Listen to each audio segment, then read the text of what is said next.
I just want to be able to share that game with those young dudes and say, yo, staying rich, one of the biggest keys to that is empowering your circle, empowering your family. Because you being rich and everybody else being broke next to you is only going to be so long before you jammed up. Right.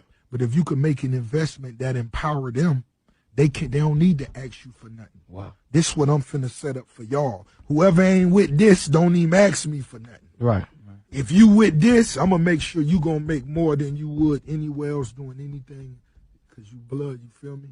And this the way this go. And if you empower your family that way, it's just like my mom, my sister, they ain't asked me for nothing for years. Right. Don't have to. Don't have to. Right. That's the way you want. Ooh, what's going on? What's going on? Hey, man, you are back on the Tony Clopton Show. This is my Financial Freedom Friday. Y'all give me about 30 more seconds so I can get some sweat trickling down my body so my co-hosts don't have nothing negative to say about me today. But look, let me dive in. Hold on a minute. Go ahead and introduce yourself, Melissa, while I'm getting it in. Okay. Now, y'all follow me on this. This man come live in the gym during there every day. Have anybody ever seen him sweat? Hey, y'all. Happy Friday. This is Melissa King, and I'm here with the fella over there. And me and him probably doing the same amount of workout. See how much working out I'm doing. That's what he's doing over there. I hear you. I knew the hate was coming. You know I'm coming. Yeah. But look, y'all. Hey, we're not gonna hold you guys long because we got a long day ahead of us. Let's shout out to Rick Ross Rose. He talked about empowering your circle, right? He said it. He meant it too. He meant it. He said, man, if you ain't with this, don't ask me for nothing. He giving you the blueprint. This man already a millionaire, and he trying to tell you, put you on game, but you coming with your hand out. Mm-hmm. All he got is the information. That's how you empower your circle. So let's talk about the co-founder coming into Alabama this week. And your boy been running hard. You know, I got a part-time business, full-time job. I'm ripping and running. I'm in circles, and I don't know if it's a cage or a circle or whatever. But look, I've been getting some great nuggets, and we want to share a little bit about what we've learned. Starting off in Montgomery, if you don't mind, Melissa, let me start this thing off, and then we'll talk about what you possibly have learned in Hillsboro at the Pastor Greg's church. So is that okay with you? That's okay with me. Okay, so check this out. So y'all know that so the co-founder, multi-million-dollar earner, that is the co-founder of a multi-million-dollar, it's probably $1 billion. I'm not really sure, but the number's high, probably higher than I can count. He comes into your city and he's sharing you information on how you can get wealth. He's empowering our circle, the people that we know, the people we're connected to, mom, dad, cousins, aunties, co-workers, church members. Everybody should have been in the place, especially if you want to improve or you're struggling with your finances. This man is taking time out of his busy schedule to help empower us so we can empower others. So one of the nuggets that I got in Montgomery is you have to show up. So there's so many world distractions that are going to keep you from getting to your bag, getting to the Skrilla, the cheese. I got to be specific on how I word the information because somebody's going to miss it, right? So I don't care where you're 15 to 85 to 100 years old. You're going to need some financial strategies to live in this society. And one of the main key points is you have to show up and get educated in areas that people struggle with. And this is what I learned in Montgomery is just show up, be active, proactive, and sharing the information that has helped you. So, okay, that's enough for now. Melissa, what you got? I know you working. I was actually sharing Okay. sharing the love. Okay, good deal. I'm sweating now. I'm sweating for real now, Melissa. Let me get all the way up in the camera. No, I don't see no sweat. I don't see a lick of sweat. Okay. All right. But anyway, yeah, it was first of all, you know, since the pandemic, there hasn't been a lot of face-to-face meetings, so that was nice that he kicked the live tour off again, and the fact that he started it in Alabama, that was awesome. So yeah, Tuesday night he was in Hillsboro up here in North Alabama, and as always, he came and he brought a message. So one of the biggest things I got out of that was out of Tuesdays was he's focused a little bit at the end on investing. You know what? Our knowledge as a people is very slim when it comes to investing. And anytime somebody is willing to break that information down for you and literally go on and tell you what, he had me to pull up the Fidelity site. He went over everything, and that's a part of the economy that a lot of us are missing, the investment portion. And actually, that's the best portion because that's considered passive income. You earning money while you sleep. Mm-hmm. So, and then depending on what interest you get it at, you can make a good deal of money. But a lot of us are afraid to even have that conversation because we don't know what we're talking about. Well, our organization, once you start your business, part of your business suite that you get is about investing. So I think that was really good because a lot of people need to hear that.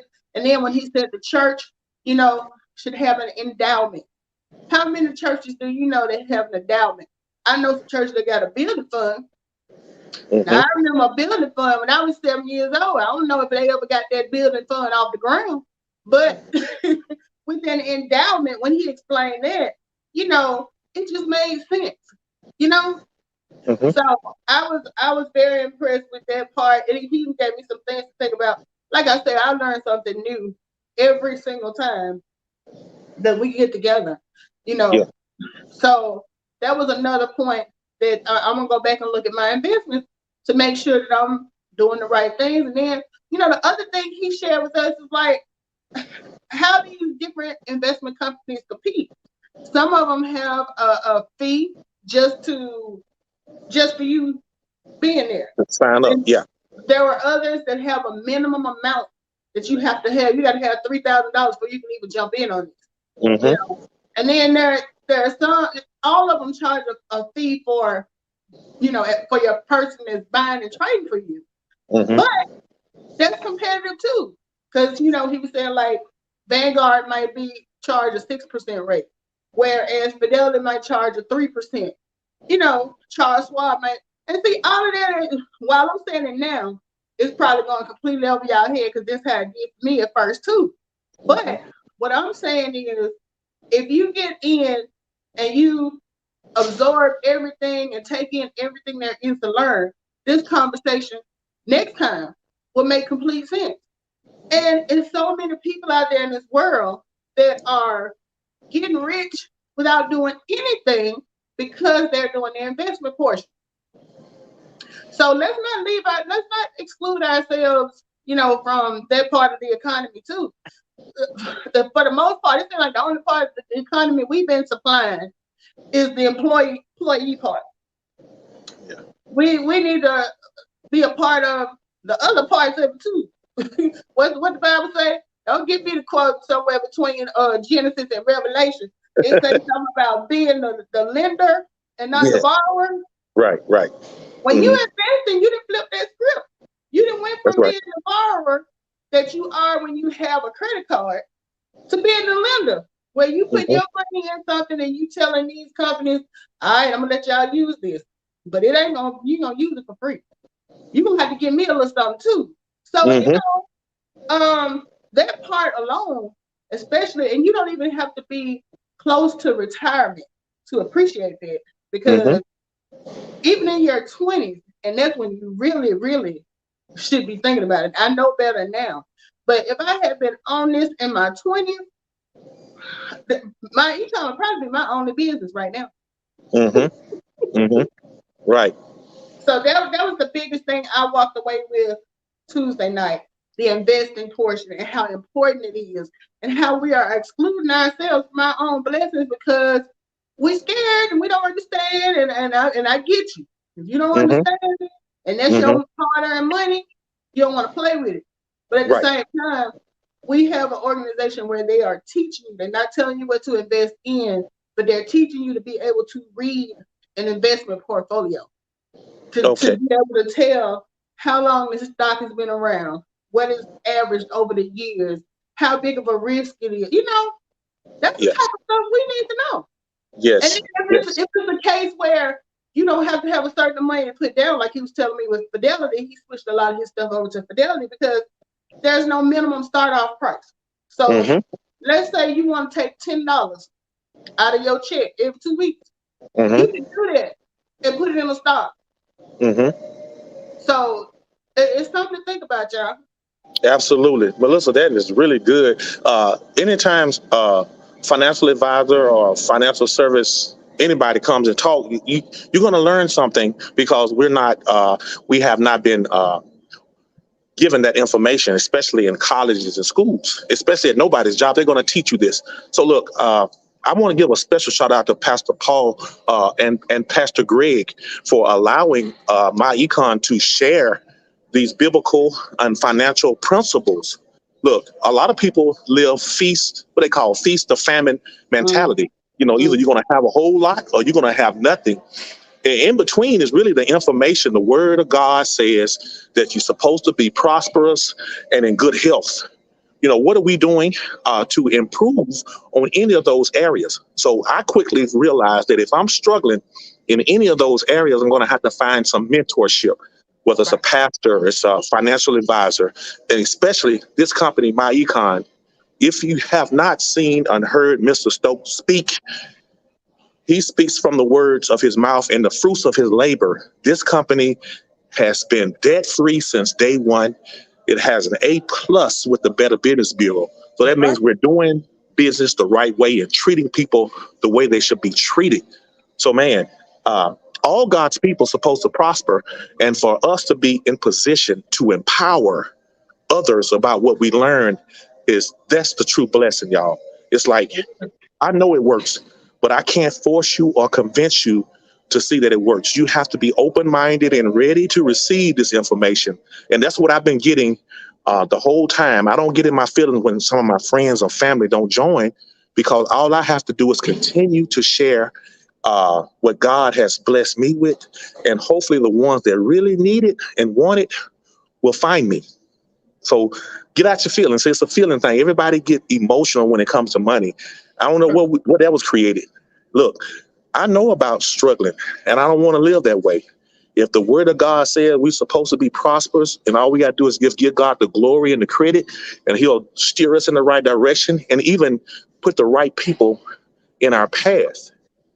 Right? That's all I got to do is just show up and share and give God the glory and watch what happens next, man. This is awesome. Listen, I'm excited about tomorrow coming in. Mr. Stokes coming in tonight, but we're going to sit down, break bread, and that's the best part, right, Melissa? Right. I mean, Right. I know you can talk a little bit about that, right?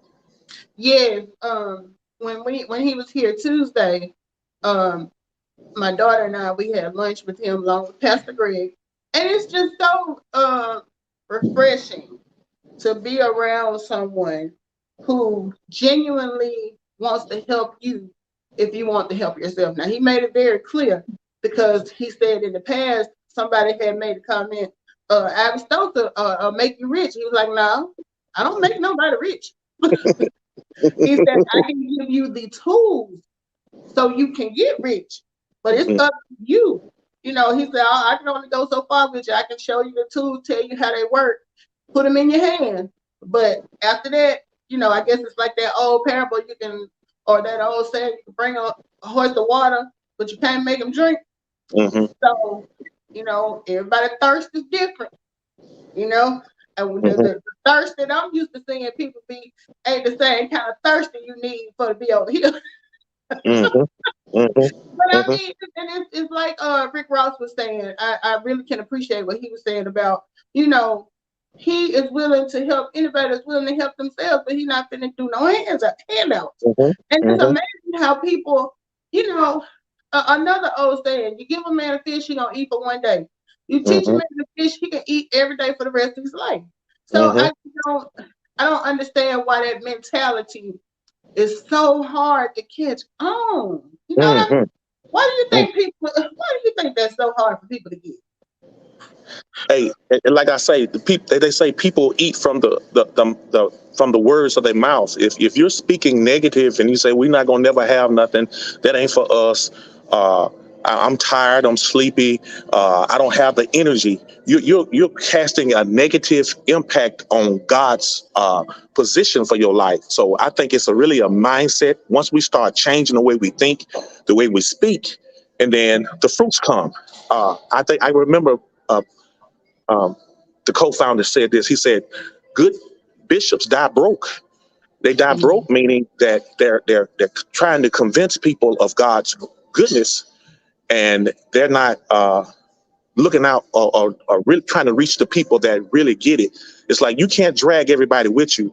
I'm like you. I'm not I'm not no preacher, none. But when it says that people will perish for lack of knowledge and the poor will be among us, it's almost like they were saying that everybody not gonna get it. But the ones that do get it, those are the people that you connect with and keep pushing forward. And those people in the back, maybe they'll catch up and maybe they won't. But it's already said that people will perish for not getting started or believing. You know what I'm saying? So I think it's a mindset. If they don't have the right mindset, they lost anyway. Well, let me ask you this other question, and I'm asking you this not just to ask it, but to put it out there too. Why is it people will flock to or be attracted to negativity more so than they will positivity? Now, if this was a podcast where we were sitting around dragging these different pyramid schemes, as they call them, or everybody come through with their own testimony, even if it's not theirs. They come about how their cousin got and how they heard about this and another. The room would be full with negativity. But when you're trying to get something positive, it's hard to draw people into positivity. You think it's the idea of people don't trust, or do you think it's the idea that they're afraid? That's the part I don't get. Why aren't we drawn to positivity the same way we are to mess? You know what? I think, and this is my personal opinion, I think that, when you put yourself in the position to be around a lot of negative, it's going to start feeding on you. And it becomes a form of entertainment or a form of comfortability.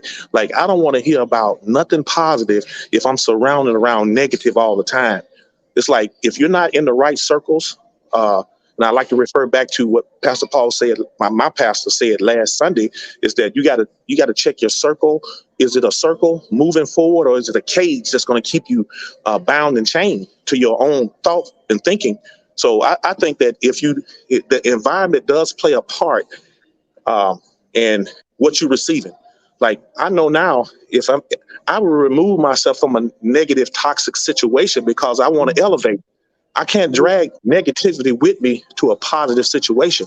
So I just think people got to be very aware and mindful of the things that are not going to push them forward, and get away from negative thinking or negative acts around the people around you. You know what I'm saying? And you know what? Something else that I've heard is, if you are the most successful person in your circle, it's time for you to move to a different circle. Not saying you can't deal with the people that you dealt with before, but if you are the one that's doing the best, you don't have anything to work towards. A lot of times when we're in a circle of friends and others are doing well and trying to do well, you want to do well, not to compete, but because you see how it's working for them and you want it to work for you too. But if you are the top dog in your circle, but y'all circle ain't hitting on nothing, then you gonna feel like, well, I'm the my situation right now is the best. They gotta try to get like me. But But I'm very careful with my words because I never want people to think that it's a competition. Because the only person you should be competing with is yourself. I That's want to right. do better today than I did yesterday. I want Mm-hmm. my business to grow more this year than it did last year. I'm not Mm-hmm. trying to have my business grow at the same rate Tony's is because that's Tony's business. Mm-hmm. I'm worried about mine. Right. So I just, that circle is so important. And like you said, negativity and toxicity. I will tell anybody who knows, I don't even watch the news. The Mm-hmm. news is 80% negative. Mm-hmm. So, I work very hard to keep my energy positive and around positive people. And that's why I think I'll stay with this company for so long because every experience so far, especially dealing with learning and getting advice, it's been all good. Mm-hmm. It's been all good. And I don't even want to think about, I started with this company when I was 40. In the last 9 years, I have had so much success based on things I've learned about my money, Mm-hmm. my own money, that I don't even want to think about where I would be had I not started a business. Right. Because, I told you them taxes was kicking my tail. Mm.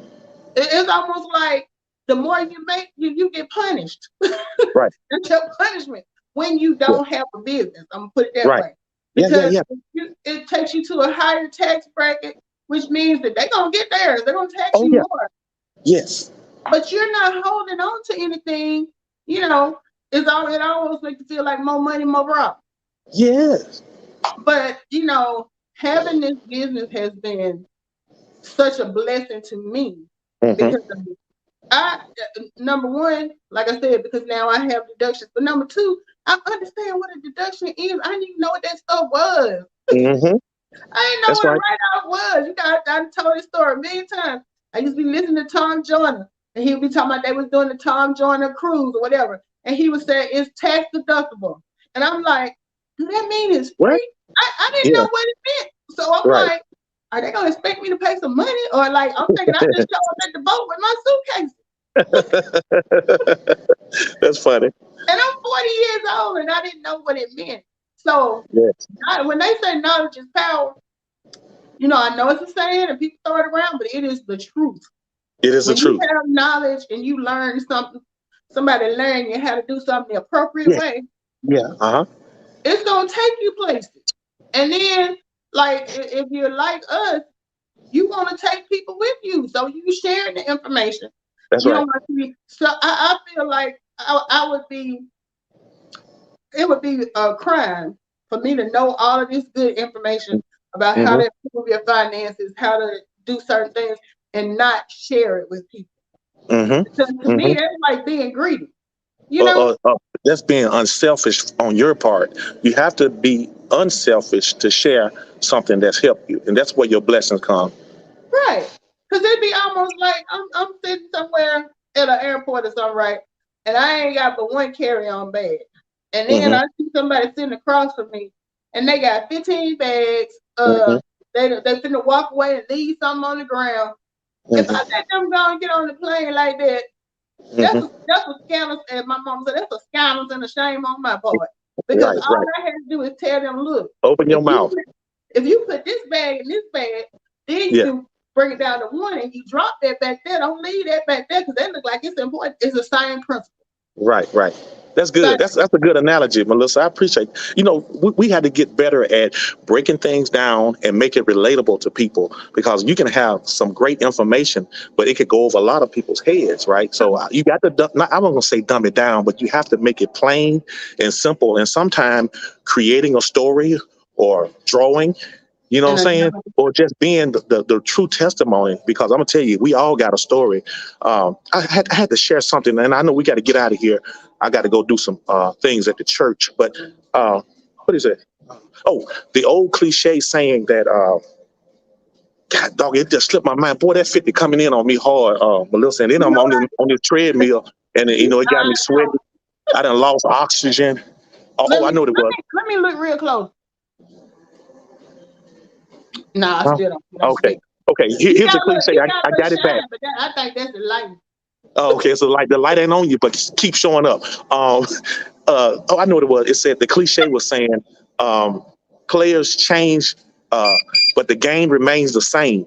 Right. Now let me help y'all understand what I'm saying. Is like I don't care what type of job you have. I don't care how much money you make. You make 50,000 this year and make 100,000 next year.